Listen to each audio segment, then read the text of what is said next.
Hello everyone, this is our fourth lecture of Ancient History series. In this lecture, we are talking about the Vedic Age.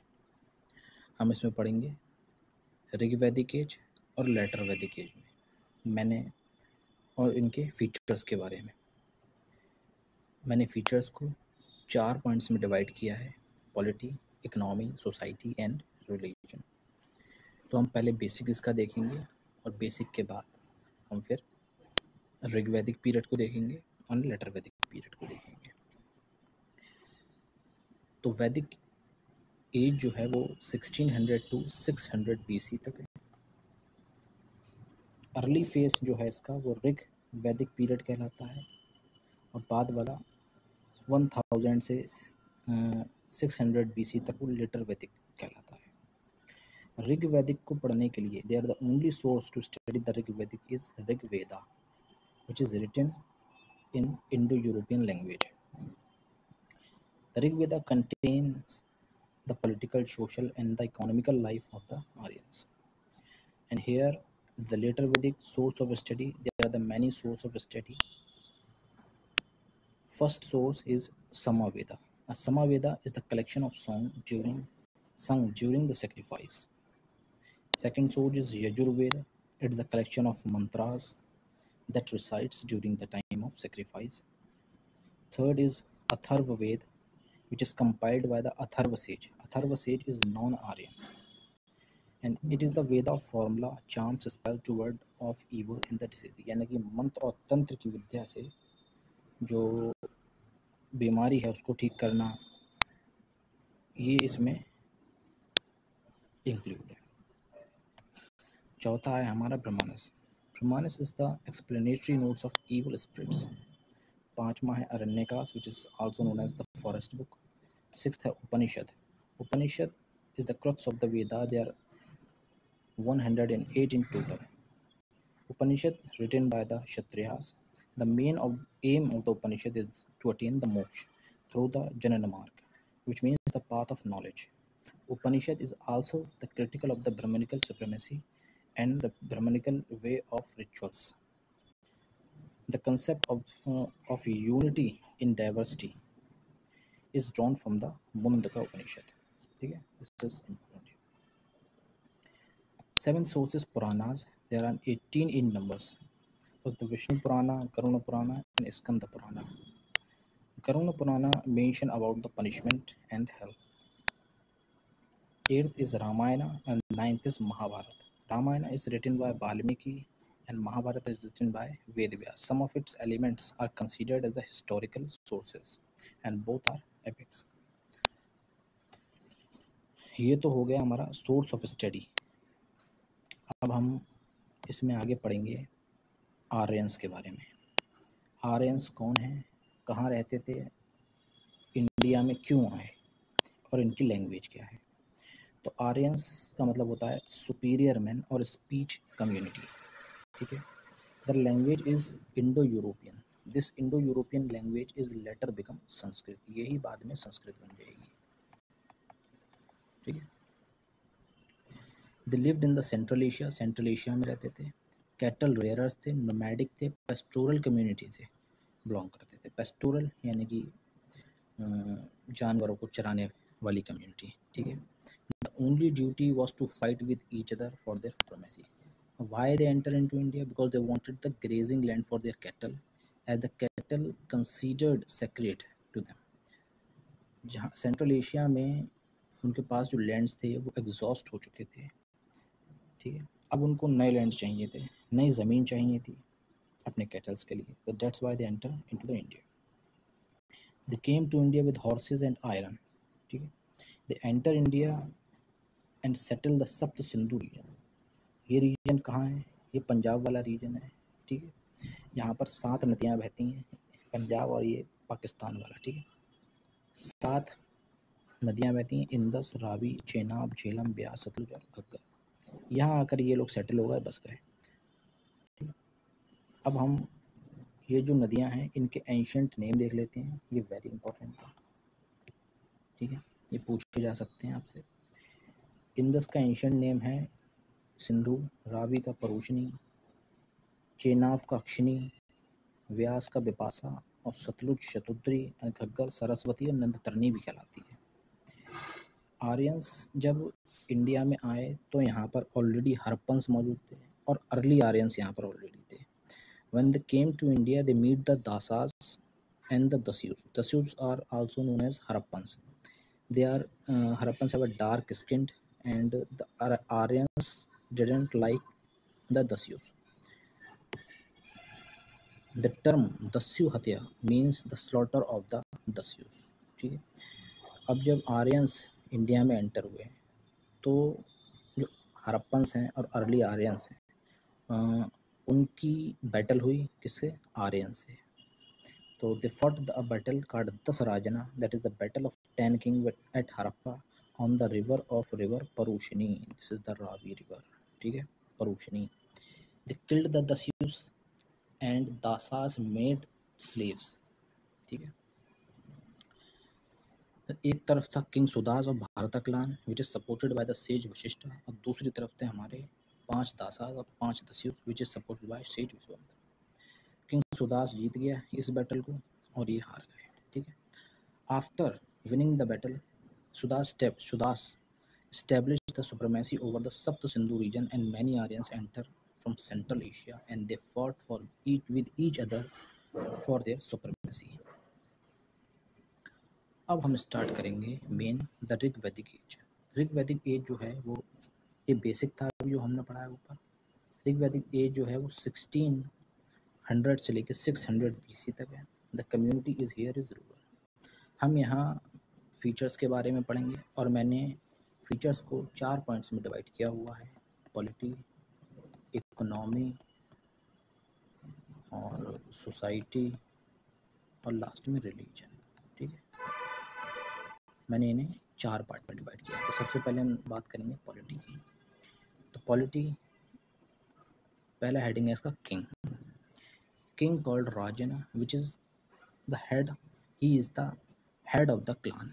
King is also called Gopajanasya, which means the protector of the tribe and the cattle. King has a two duty: protect the crown and preserve the cattle. The position is hereditary transfer. He practices polygamy and he has a limited power. Crown prince called Yuvrajana. आप यहाँ पर देखिए कि king has a limited power. ठीक है, this is important here.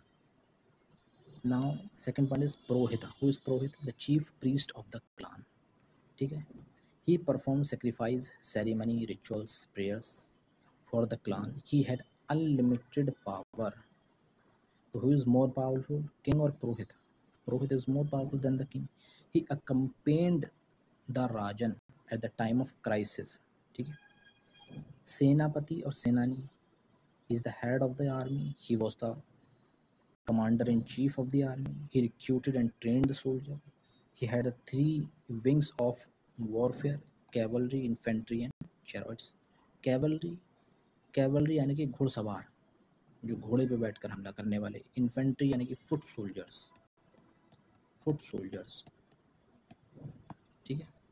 Chariots यानी कि रथ से हमला करने वाले। रथ में 1 घोड़ा या 2 घोड़े बंधे होते थे। He performed gavishti, which means search for the cow, because the cattle are considered as a wealth and they are very sacred to the Aryans. Jamani, head of the village, he settled the local dispute and he is controlled the Kulappa. Who is Kulappa? Head of the family, maybe the father or the grandfather. Now another heading is 4 popular assemblies. 4 assembly हुआ करती थी उस समय: सभा, समिति, विधाता और गण। एक एक करके हम इसके बारे में जान लेते हैं। सभा जो है वो एक जनरल असेंबली है किंग की, presided by the group of elders and the council of select clan of the members. Samiti comprise the whole clan.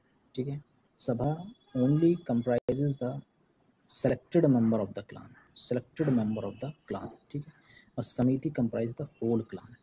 ठीक, samiti is the selection body of the next king in case of tie. Vidata is the family council and Gana and Vidata both are the village assemblies. The important thing is here the women participated in all the assembly, and this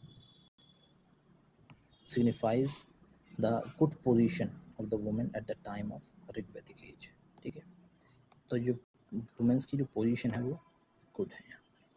but the polity is decentralised. Why the policy is decentralised? Because purohit has unlimited power and the king has limited power. ठीक है, king was also not the commander in chief of the army. That is why the polity is decentralized. Second heading है यहाँ economy. Economy कैसी थी, क्या करते थे? ठीक है, तो एग्रीकल्चरिस्ट थे, फसल उगाते थे, कैटल रेयरिंग थे, पेस्टोरलिस्ट कम्युनिटी, एनिमल हस्बेंड्री जानते थे, बोथ रावी और खरीफ क्रॉप कल्टीवेट किया करते थे. Most favourite are them wheat, rice, cotton and barley. ठीक है, इनके एंशियंट नेम दे रखे हैं, मैंने लिख रखे हैं. This is very important. ठीक है, वीट को हम कहते हैं गोधुम. इसका प्रोनाउंसिएशन है गंधुम, लेकिन हम इसको लिखते हैं गोधुम.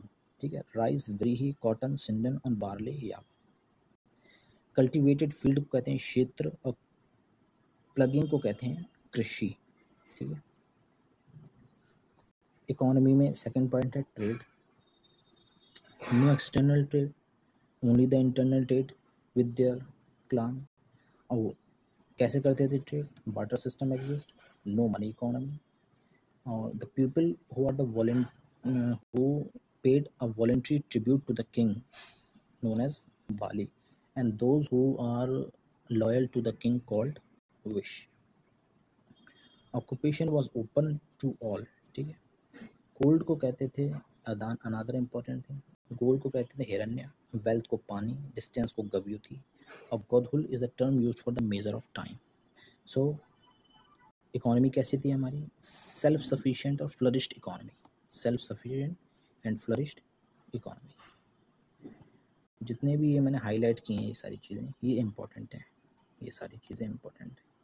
ठीक है, इसको आप अच्छे से पढ़ लें, अच्छे से मेमोराइज कर लें इन सारी चीज़ों. थर्ड हेडिंग है सोसाइटी. पैट्रियार्चिकल सोसाइटी थी, means the male head of the family. ठीक है, kulapa, the head of the family, may be the father और the grandfather. Joint family system exist. And daughter is called duhitri. Daughter को दुहित्र कहते हैं. Another important, here the society is divided into the three class: the priestly, warrior and the common people. Marriage, polygamy, no polyandry, monogamy is also existent, no child marriage. The age is 16 for the girls and 17 for the boys. No polyandry means one woman marry more than one man. This is called the polyandry marriage. ठीक है. Another point, the widow remarriage was compulsory with the brother of dead husband. Dowry, this is again important one. Dowry, स्त्रीदान, which is the voluntary, given in the first marriage. और क्या देते थे? Kettles. दहेज में kettles देते थे. और कौन देता था? पैटर्नल साइड, यानी कि लड़के वाले देते थे लड़की वाले को. ठीक है. Slave existed, were of different types like prisoner of wars, purchased, sold, gifted, transferred and voluntary. Voluntary means यहाँ इसका मतलब है कि the position of the slave is good, so the person is want to become a slave. Transferred यानी कि मैं अपने slave से खुश नहीं हूँ तो मैंने उसको ट्रांसफ़र कर दिया किसी दूसरे के लिए. ठीक है. Gifted, sold, purchase, prisoner of wars. Education is also existed, which is an optional in nature. Private gurus are there and they taught the basic discipline. ठीक है. Position of woman is good, overall good. Woman is participated into the assembly. Women do the business and equal participation in the public employment. So that is why the position of the woman is good. The occupation was open to all. Prostitution existed but it is in the voluntary nature. ठीक है. तो society हम कह सकते हैं कैसी थी? egalitarian society. The last point in the Rigvedic age is religion. किन को पूजते थे? ऋग वैदिक पीपल के जो गॉड्स थे वो कौन थे? तो चीफ गॉड 33 गॉड्स को मेंशन किया गया है ऋग वेदा में, और चीफ गॉड है इंद्रा, विच is the God of rain, and 250 hymns are dedicated to him. Hymns means the song. Hymns means song. Indra is also called the Purandar, which means the destroyer of the fort. The second important god is Agni, which is the fire god. 200 hymns are dedicated to him. Third, Vayu, wind. Varuna, which is the water god. Surya, which is the sun god. Chandra, which is the moon god. Rudra, which is Shiva. Prajapati, which is the Brahma. Kushan, which is the cattle. And Maruti, which is the storm god. And the Soma is the plant god.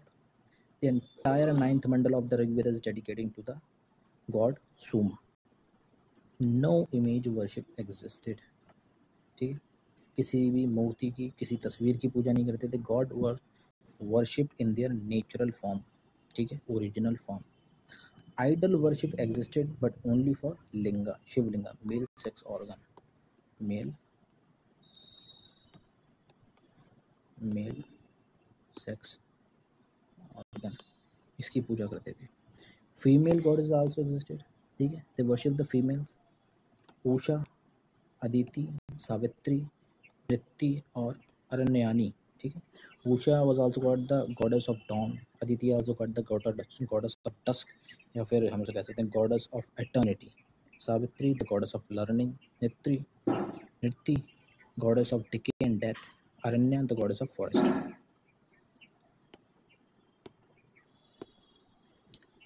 Rig Veda 10th mandala has the Gayatri mantra, which is wrote by the Vishwamitra, dedicated to god Savitri. तो उससे क्या पता चलता है? The society is very secular. ठीक है, female God को भी वर्शिप करते थे, मेल गॉड को भी वर्शिप करते थे. इसके अलावा आइडल वर्शिप भी एग्जिस्ट करती थी. ठीक है, तो हम कह सकते हैं कि सोसाइटी कैसी थी? सेक्युलर थी. The most important point is here, there were the women poetess existed at the time of Rig Veda, named the Pala, Vishwarya, Ghosa, Lopamudra. During the Rig Vedic period, यहाँ ये एक statement में दिया जा सकता है, there was a woman poet like Apala, Vishwarya, Ghosa, Lopamudra during the Rig Vedic period. तो ये स्टेटमेंट जो है वो ट्रू है. ठीक है, so this is all about the Rig Vedic period. हमने देखा यहाँ पर रिलीजन, हमने देखा यहाँ पर सोसाइटी, हमने देखा यहाँ पर इकोनॉमी, और हमने देखा यहाँ पर पॉलिटी. ठीक है, पॉलिटी इज़ डिसेंट्रलाइज्ड है, इकोनॉमी सेल्फ सफिशिएंट है, और सोसाइटी जो है इगैलिटेरियन सोसाइटी है, और रिलीजन जो है वो सेक्युलर रिलीजन है. नाउ अब हम पढ़ेंगे लेटर वैदिक पीरियड, या हम कहें इसको लेटर वैदिक एज. लेटर वैदिक एज जो पीरियड है उसका 1000 BC से लेके 600 BC. द अर्बन सोसाइटी है. ठीक है, सेकेंड अर्बनाइजेशन. अर्बन सोसाइटी यानी सेकेंड अर्बन सोसाइटी, अर्बनाइजेशन यानी सेकेंड अर्बनाइजेशन. पहला कौन सा था? हम ऑलरेडी पढ़ चुके हैं लेक्चर 2 में. फर्स्ट अर्बनाइजेशन जो है वो है इंडस वैली सिविलाइजेशन. ठीक है, यहाँ पर भी हम फीचर्स के बारे में पढ़ेंगे. यहाँ पर भी हम फीचर्स के बारे में पढ़ेंगे. ठीक है, और यहाँ पर भी हमने डिवाइड किए हुए हैं फीचर्स पॉलिटी, इकोनॉमी, सोसाइटी और रिलीजन. एक एक करके हम इसको देख लेते हैं. पॉलिटी में सबसे पहले हेडिंग है king called rajana. He is the head of the clan. He has an unlimited power. ठीक है, he has two duty: protect the cattle and protect the people and preserve the cattle. He is also the commander in chief of the army. Here, the fountain head of justice. तो यहाँ से क्या पता चलता है polity कैसी होगी? Centralized. We already know polity is going to be the centralized. Purohit is called a priest को कहते हैं. Chief priest of the clan perform sacrifice, ceremony, rituals, prayer, etc. for the clan. One sacrifice is very significant, यह हम कहें important है, popular है. अश्वमेध यज्ञ, which is the horse sacrifice. Once performed, the Rajan gained the glory and expansion of the boundary. अब अश्वमेध यज्ञ क्या है? अश्वमेध यज्ञ में क्या होता था, एक घोड़ा होता है, उस घोड़े की पहले पूजा की जाती है और फिर उसको छोड़ दिया जाता है, ठीक है। अब वो जितने भी एरिया में दौड़ेगा, ठीक है, और दौड़ कर वो जहाँ रुकेगा वो सारा एरिया आ जाता है उस किंग के अंडर में जो ये परफॉर्म कर रहा है, अश्वमेध यज्ञ, ठीक है। अगर कोई इसका अपोज करता है, यानी कि मान लीजिए एक टेरिटरी ये है, मान लीजिए ये आपकी टेरिटरी है, ये दूसरे की टेरिटरी है। अब आपने यहाँ से घोड़ा छोड़ा अपना, यहाँ से ये पूरा घूम कर ऐसे करके ये पूरा फिर यहाँ पर आपने आपको पकड़ लिया, यहाँ पर इसको, ठीक है। तो अब ये जो टेरिटरी हो गई, ये वाली पूरी, ये जो टेरिटरी हो गई, अब ये पूरी टेरिटरी आपकी है। अगर इसको अब ये जो यहाँ पर जो किंग है, यहाँ पर जो किंग है राजा, इसको अपोज करता है तो यहाँ फिर होगी बैटल, ठीक है। अब वो डिसाइड करेगी, ठीक है।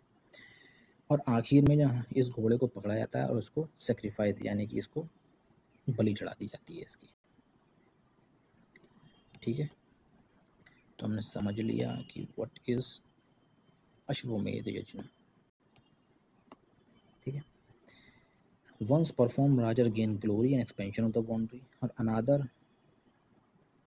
सेरेमनी और रिचुअल जो राजसूय यज्ञ और वज्य पे, ये हैं चैरियट रेस, ठीक है।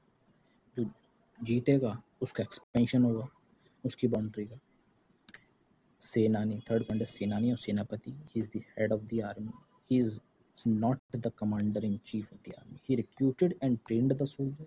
He was completely armed. He managed the chariot, cavalry, and infantry. Chariot is made up of, ये important है, gold, silver, copper और iron से बने होते थे. He concluded the peace with the enemy Rajan. Okay. The last point, the politics Brahmani. He is the head of the village. He settled the local dispute and maintained the peace and order in the village. He controlled all the Kulappas. Who is Kulappas? Head of the family. ठीक है, maybe father or grandfather. He was chosen on merit by the Rajan.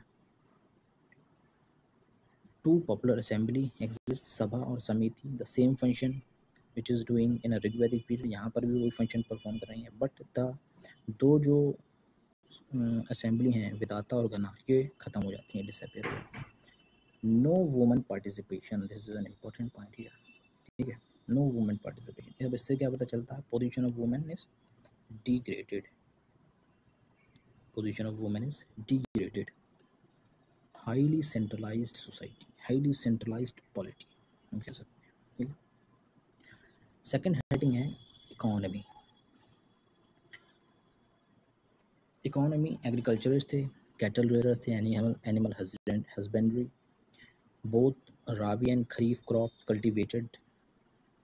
Plug share जो कहते थे हाला, plug share कहते हैं हल को, जिससे खेत की जुताई होती है, उसको कहते हैं हाला. दे सेक्रेट था, इसकी पूजा की जाती थी पहले, ठीक है. Well advance irrigation system was also practice. Well advance irrigation system was also practice. Cotton, these people are also produce the cotton. And second point is extensive use of iron was seen. Iron का बहुत ज़्यादा इस्तेमाल किया letter वैदिक peoples ने, ठीक है. अब आयरन था इनके पास तो एग्रीकल्चर टूल भी बनाए, वेपन्स भी बनाए, ठीक है. और एग्रीकल्चर टूल्स और वेपन्स बनाए, पेड़ों को काटा, तो फिर इन लकड़ी मिली, टिम्बर, उससे फिर घर बनाए. एलिफेंट जो कि जंगल में पाए जाते थे, इनको डोमेस्टिकेट किया. और तीसरा सिटीज़ क्रिएटेड की, ठीक है. वस्तर्या, सिटीज़ क्रिएटेड की. कौन कौन से सिटीज़ एक्सिस्टेंस में है? पहली बार अयोध्या, हस्तिनापुर, कुरुक्षेत्र, मथुरा, मिथिला और काशी, ठीक है. अब जब सिटीज़ एग्जिस्टेंस में आ गई तो फिर मार्केट बनी, ट्रेड एंड कॉमर्स स्टार्ट हुआ, अर्बनाइजेशन आया, डेवलपमेंट आया, और ये सब ये पूरी एक साइकिल बन गई, ठीक है. ये कहाँ से स्टार्ट हुआ? आयरन से. आयरन को हम कहते हैं कृष्ण आयास भी कहते हैं, ठीक है. ये एंशंट नेम है इसका, एंशंट नेम है, ठीक है. दिस इज़ इम्पॉर्टेंट, ये आप याद रखें. और थर्ड पॉइंट है इसका ट्रेड. ट्रेड जो ये करते थे वो इंटरनल और एक्सटर्नल दोनों. इंटरनल चेरा चोला और पांड्यास के साथ, और एक्सटर्नल वेस्टर्न और ईस्टर्न वर्ल्ड दोनों के साथ, ठीक है। Western world the Persian empire, Syria, Egypt और ग्रीक रोमन। ईस्टर्न में सियाम, सिलोन और मलया। सियाम यानी कि थाईलैंड, सिलोन यानी कि श्रीलंका प्रेजेंट डे, और मलया यानी कि Malaysia and Singapore present day. अब ट्रेड करते हैं तो ट्रेड आइटम्स देख लेते हैं इनके, एक्सपोर्ट आइटम और इम्पोर्ट आइटम। एक्सपोर्ट क्या करते थे? Cotton, metal, food crop, timber और सॉल्ट। फूड क्रॉप्स कौन कौन सी? Rice, wheat, barley, lentil, mustard, millets और शुगर केन, ठीक है। इसके ये एंशिएंट नेम मैंने दे रखे हैं, मेंशन किए हुए हैं, दीज आर इंपॉर्टेंट। कॉटन को कहते थे सिंडन, मेटल को अयास, हमने ऑलरेडी पढ़ा, राइस को व्रीही, व्हीट को गंदुम, बार्ले को यावा और शुगर केन को इक्शू। इसके अलावा हम आइटम ऑफ इम्पोर्ट्स देख लेते हैं। इम्पोर्ट क्या करते थे दूसरी जगह से? Precious metal, gold, silver, tin, dates और फिक्स। अब ट्रेड होती कैसे थी? बार्टर सिस्टम एग्जिस्ट करता था continue. Gold coin which is minted by the rajan का निक्ष और निस्क mode of exchange, and these gold coin have a no monetary value. These two gold coin has a no monetary value. Bali, the tax is also existed at that time. Bali, which is the 1/6 of the produce, ठीक है। It is the compulsory tax, ठीक है। Another tax is bhaga, the share of the produce. It was the oldest tax that is levied on the produce, the 1/6 to 1/12. Shukla, which is also called the additional tax. ये तीन tax levy किए जाते थे letter वैदिक period में। और the important point is here, कौन देता था ये टैक्स? ये टैक्स वैश्यास देते थे या फिर शूद्रास देते थे? उस समय वैश्यास और शूद्रास। तो so the occupation is varna based. तो इकोनॉमी कैसी थी हमारी? सेल्फ सफिशिएंट और फ्लरिश्ड। थर्ड पॉइंट है सोसाइटी। सोसाइटी कैसी थी? The patriarchal society, male head of the family, kulappa, joint family system existed and divided into the four on the basis of occupation, ठीक है। तो वर्णा सिस्टम यहाँ से आ गया, ठीक है। और वर्णा सिस्टम ब्राह्मण, क्षत्रिय, वैश्य और शूद्रास, ठीक है। अर्ली वैदिक में सिर्फ ये तीन थे, अभी शूद्रास भी आ गए यहाँ। This is the varna system has the duty bound. Brahmanas यानी कि priest class, Kshatriya warrior class, Vaishyas trader और एग्रीकल्चरिस्ट, और Shudras are the common people. अब टैक्स कौन देता था? ये सिर्फ दो टैक्स देते थे, वैश्यास और शूद्रास। हम बात कर रहे हैं आर्यंस की। तो आर्यंस की जो सोसाइटी थी वो किन चीज़ों में बिलीव करते थे? आर्यंस हेल में बिलीव करते थे, हेवन में, रीबर्थ में, कर्म, धर्म, रथ और मोक्ष। तो व्हाट इज मोक्ष? द मोक्ष is the mind under state of rest and bliss. It can't be seen, it is only felt. It gives eternal happiness, it is not a death. जी, आपको जब ज्ञान की प्राप्ति हो जाती है उसी को कहते हैं मोक्ष, ठीक है। इसको देखा नहीं जा सकता, सिर्फ महसूस किया जा सकता है। Ultimate aim of the Aryans to attain the moksha according to the Upanishad. Only Brahmanas can attain moksha, and once attain moksha, no rebirth. Women cannot attain moksha. So this is important here also. Society. Second point is marriage. Marriage existed. Polygamy, polyandry entered. We are also talking about what is polyandry. The woman is married more than one man. ठीक है, then polyandry entered. No child marriage, monogamy is also extinct. Window remarriage compulsory, dowry compulsory. पहले ये ऋग्वैदिक में क्या थी? Voluntary थी, यहाँ compulsory हो गई। फर्स्ट मैरिज सेम वर्ण। टू टाइप ऑफ मैरिज होती थी, अनुलोम और प्रतिलोम। अब अनुलोम और प्रतिलोम कैसी मैरिज है? अनुलोम उसे कहते हैं, उस मैरिज को कहते हैं जब लोअर वर्ण अगर नीची जाति की लड़की ऊंचे जाति के लड़के से शादी कर लेती है, उसे कहते हैं अनुलोम। प्रतिलोम कैसी मैरिज है? Lower varna boys marry with higher varna girl, ठीक है। नीची जाति का लड़का जब ऊंची जाति की लड़की से शादी करता है तो उसे कहते हैं pratiloma. This two type of marriage existed. जाति और गोत्र एंटर्ड। जाति का मीन्स कास्ट, कास्ट आ गई, gotra rishi name attach to the family, ठीक है, कि भाई किस गोत्र से हो तुम, किससे मिलते हो, सेज वशिष्ठा से या विश्वामित्रा से, तुम्हारे एंसेस्टर्स, ठीक है, तो ये गोत्र हो गया। Slave existed, prostitution voluntary here, ठीक, education existed and had the pattern of ashrams, आश्रम हुआ करते थे। अब ये क्या पढ़ाते थे, वे ऑफ लाइफ, कैसे रहना है। अब और इस लाइफ को 4 स्टेजेस में डिवाइड किया हुआ है। तो पहली स्टेज है ब्रह्मचर्य स्टेज, दूसरी है गृहस्था, तीसरी है वानप्रस्था और चौथी है संन्यास स्टेज। वानप्रस्था जो एज है वो 1 से 25 साल है, जिसको हमने 3 पार्ट्स में डिवाइड किया है।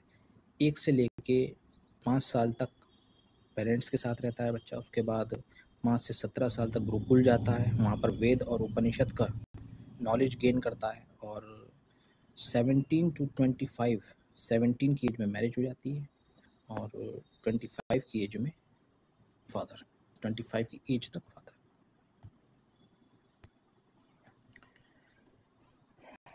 और ये फिर गृहस्था 25 से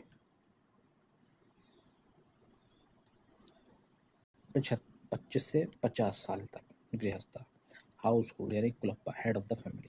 वानप्रस्था इज 70 टू 75 ईयर तक फॉरेस्ट की जंगल में जाके मेडिटेशन करना, मोक्ष की प्राप्ति के लिए मेडिटेशन करना। और इसी एज में आप देखेंगे काफ़ी सारे ऋषि जो होते थे ब्रह्मा, किताबें लिखा करते थे, अपनी पूरी लाइफ की जीवनी लिखा करते थे, ठीक है। संन्यास लास्ट स्टेज 75 साल के ऊपर अगर कोई जी रहा तो वो sanyasi, deep tapas to attain the moksha, ठीक है। तो these stages is compulsory for the Brahmanas, और क्षत्रियास के लिए सिर्फ गृहस्था तक, नो वैश्य और शूद्रास आर अलाउड, ठीक है। Occupation open to all except the kshatriya women. तो हम कह सकते हैं the society is partly egalitarian society. Also, the position of woman is degraded. The woman is not was not participated in the assembly, ठीक है। और the occupation was open to all except the kshatriya women. तो हम कह सकते हैं the society कैसी थी, partly egalitarian society. The last point is here the religion. हम रिलीजन के बारे में देख लेते हैं कि आखिर किन की पूजा किया करते थे लेटर वैदिक पीपल। तो वैदिक जो गॉड्स थे they lost their importance, the new gods are coming in a picture. Rudra, Vishnu, Brahma और कृष्ण गेन्ड प्रोमिनेंस। रुद्र का मतलब डिस्ट्रॉयर, विष्णु का प्रोटेक्टर, ब्रह्मा का क्रिएटर और क्षत्रिय का preserver. Those who worship the Rudra called the Shaivism. Those who worship the Vishnu called Vaishnavism. Those who worship the Brahma is called Brahmanism. And those who worship the Krishna one is Bhagavatism. ठीक है। No image worship, कोई भी image नहीं होती थी। Gods are worship in their original form, ठीक है। Linga worship is also existed, ठीक है। तो हम कह सकते हैं सोसाइटी कैसी थी, सेक्युलर सोसाइटी थी। मैंने एक टेबल बनाई है यहाँ पर, अर्ली वैदिक, लेटर वैदिक और महाजनपदा। अर्ली वैदिक पीपल रूरल कम्युनिटी थी, लेटर वैदिक अर्बन सोसाइटी थी, और महाजनपदा जो हम नेक्स्ट अब पढ़ने वाले हैं वो अर्बन स्टेट है। Boundary, population, government, sovereignty. Early Vedic people, they have a no boundary, but they have a population, government, but have a no sovereignty. Later Vedic people, they don't have a boundary. हमने देखा अश्वमेध यज्ञ, ठीक है, permanent कोई boundary नहीं थी। Population, they have a government, they have a sovereignty, ठीक है। Mahajanapadas, they have a boundary, defined boundary, they have a population, they have a government, they have a sovereignty, ठीक है। यहाँ से स्टेट्स का उजागर होगा जिसको हम नेक्स्ट लेक्चर में पढ़ेंगे। So this is all about the वैदिक एज, ठीक है। आप इसके अपने हैंड रिटन नोट्स बना लीजिए, चाहें आप इसके, ये मैं आपको प्रोवाइड करा दूंगा टेलीग्राम के चैनल पर अपने, जिसका लिंक मैंने चैनल के डिस्क्रिप्शन में भी दे रखा है। वहाँ से आप जाके चैनल को ज्वाइन कर सकते हैं, ये PDF वहाँ आपको मिल जाएगी, और आप चाहें तो इसके नोट्स भी बना सकते हैं, ठीक है। चैनल को सब्सक्राइब कर लीजिए, वीडियो को लाइक कर दीजिए और अपने फ्रेंड्स के साथ शेयर कर दीजिए, ठीक है। It will gives me a motivation for making these videos, ठीक है। तो हम आपको नेक्स्ट लेक्चर में मिलेंगे। मुझे सुनने के लिए आपको धन्यवाद।